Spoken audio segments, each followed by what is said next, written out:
আসসালামু আলাইকুম, hi guys, welcome back to my channel. আজকে আমি রান্না করব ব্রয়লার মুরগির বিরিয়ানি। আর এই মাংসগুলোকে আমি আগে ভেজে নেব। ভেজে নেওয়ার সময় এখানে আমি দিয়ে দিয়েছি এলাচি, দারচিনি আর একটু ঘি।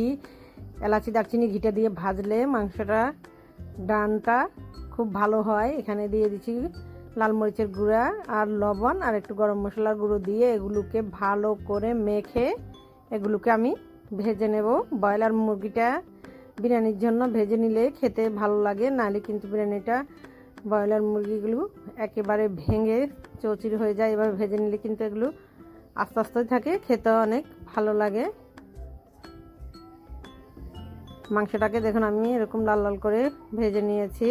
এবার মাংসটা উঠিয়ে আমি আলু ভেজে নেব। আলুর সাথে আমি দিয়ে দিব একটু লবণ আর একটু লাল মরিচের গুঁড়া দিয়ে এগুলোকে মেখে এবার আমি এগুলো ভাজবো।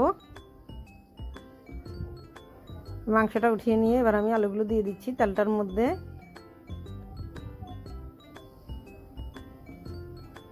আলুটা ভাজা হয়ে গেছে। এবার আমি এগুলোর মধ্যে দিয়ে দিচ্ছি এলাচ, দারচিনি, তেজপাতা আর দিয়ে দিব সাথে একটু ঘি।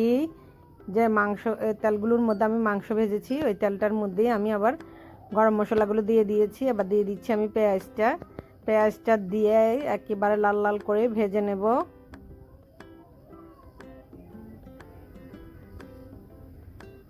এখানে আমি নিয়েছি টক দই। টক দইয়ের সাথে আমি দিয়ে দিচ্ছি একটা লেবু।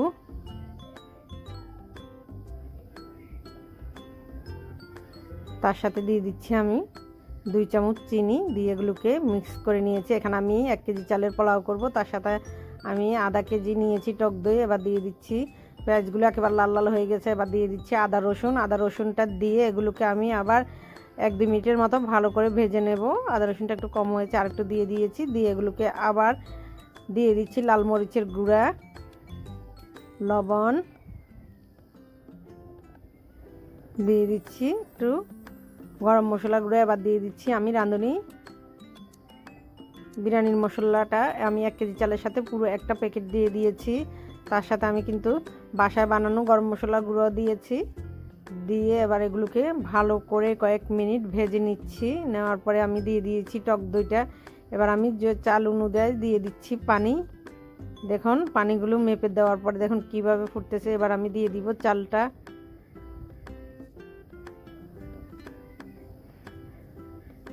চালটা দিয়ে এগুলোকে ভালো করে নাড়াচাড়া করব।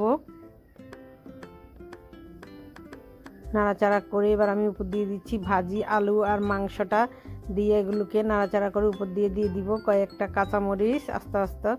এবার এগুলোকে আমি কয়েক মিনিট ঢেকে রাখবো হাই হিটে। যখন দেখুন একটু মাখা মাখা হয়ে গেছে ফুটে, এবার আমি লো আঁচ করে দেব, চুলার লো আঁচটা করে এগুলোকে ঢেকে দেব।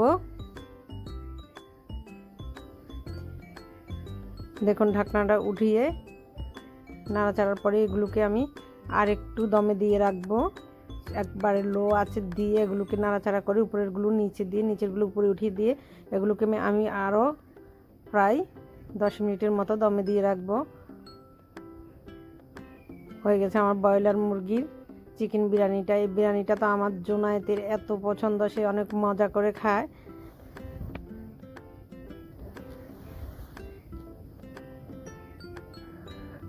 আজকের মতো এখানেই শেষ। আল্লাহ হাফেজ।